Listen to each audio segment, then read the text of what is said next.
Bienvenidos amigos. Hoy nos toca hablar del cuarto criterio a la hora de comprar una máquina de soldar TIC. Y ese cuarto criterio es el voltaje de operación. ¿Ok? Este es un tema importante a tomar en cuenta. ¿Por qué? Porque si bien es cierto que, por ejemplo, en nuestro país, eh, el voltaje que hay en todas partes, o el más común, es el de 100, llaman de 110 o 120. Y, y tal vez les parezca que es buena idea soldar a 120 o trabajar o comprar una máquina que trabaje a 120 voltios. Pero lamento decirles que no es muy buena idea. Es mucho mejor trabajar a 220 o 230 o 240, como le quieran llamar, porque a ese voltaje la máquina de soldar le va a ofrecer mucha más capacidad de corriente y potencia. ¿Ok? Sí, sí, claro que hay máquinas que pueden trabajar tanto a 110 como a 220, pero siempre que te sea posible, deberías tratar de hacerla trabajar a 220. ¿Ok? Si no, eso te va a ocasionar pérdidas en cuanto a la capacidad de corriente a la que la máquina puede soldar. Muy bien. Ahora, existen máquinas en el mercado que están preparadas para trabajar en esos dos rangos de voltaje. Y tal vez sea la mejor solución, ¿no? Si con cierta frecuencia te vas a ver en la necesidad o en la penosa necesidad de trabajar a 110, puede ser muy buena idea que tu máquina esté preparada para trabajar tanto a 110 como a 220. Muy bien, si ese es el caso, deberías de buscar una de dos máquinas.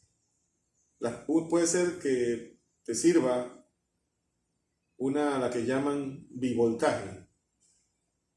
El único detalle con la máquina bivoltaje es que por lo general las máquinas catalogadas como bivoltaje tienen un interruptor o un selector en la parte de atrás de la máquina, que suele estar en la parte de atrás de la máquina, con el que puedes seleccionar si vas a hacer trabajar o vas a conectar la máquina a 110 o a 220. El problema con esa máquina bivoltaje y ese selector es que algunas veces se te puede olvidar actuar el selector. Y si se queda en la posición de 110 y lo conectas al 220, adiós máquina. ¿Ok? La vas a quemar.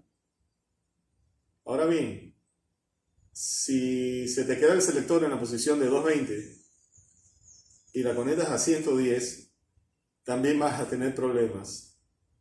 ¿Por qué? Porque vas a alimentar a la máquina con la mitad del voltaje que espera ser alimentada o la mitad del voltaje que requiere. Entonces, cuando el voltaje baja, la corriente sube y eso puede poner en riesgo o incluso dañar algunos componentes activos de la máquina. Ok, tal vez lo mejor que pudieras hacer en lugar de buscarte una máquina que diga o esté catalogada como bivoltaje y necesite de un selector que tienes que recordar o tienes que acordarte de actuar, tal vez sea mejor para ti o te brinde más seguridad buscarte una máquina que esté catalogada como autovolt. La máquina autovolt es capaz de identificar por sí sola a qué voltaje de red la has conectado en un momento dado. No hace falta avisarle o seleccionar o mover algún selector para decirle que vas a trabajar a 110 o vas a trabajar a 220. Basta con conectarla al suministro, a la línea de suministro, para que ella inmediatamente identifique a qué voltaje ha sido conectada y haga la selección internamente de forma automática. ¿Ok? Muy bien. Eso es básicamente lo que se refiere al voltaje de alimentación. Ahora, trabajes a 110 o trabajes a 220, es importante que las extensiones, si es que necesitas hacer uso de alguna extensión, sean del calibre adecuado dependiendo de la corriente a la que piensas trabajar. ¿Ok? Si usas cables muy delgados, estos, aparte de tumbar el voltaje en la línea, se van a sobrecalentar. ¿Ok? Entonces, eso hay que evitarlo, hay que cuidarse de ese tema, ¿ok?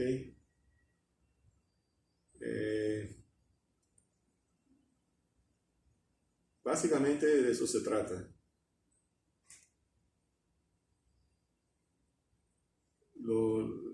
Si fuera posible, te conviene más trabajar sin ningún tipo de extensiones. Si es posible trabajar con el cable, con la longitud que trae de fábrica, el cable que viene con la máquina, si tienes acceso a un enchufe o algún toma corriente lo suficientemente cercano como para que el cable de la máquina te dé para conectarla, eso sería todavía mejor. Las extensiones no... A las extensiones debes mirarlas más bien como un mal necesario a veces. Pero si es posible trabajar sin ninguna extensión, eso sería lo mejor. Ok, yo creo que esto es lo que toca al tema del voltaje de alimentación. Bueno, se me escapaba. Hay que estar claro también con lo de la frecuencia.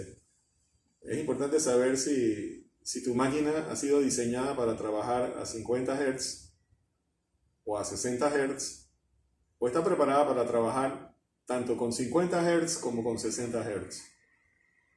¿Ok? Acuérdense que en esta mitad del mundo trabajamos a 60 Hz.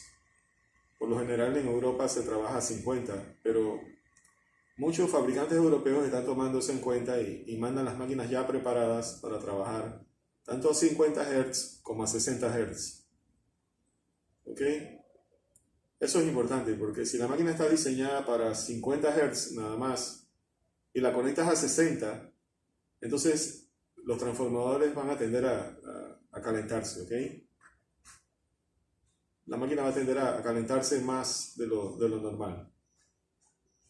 Bueno, eso es básicamente lo que nos tocaba tocar en cuanto al voltaje de alimentación.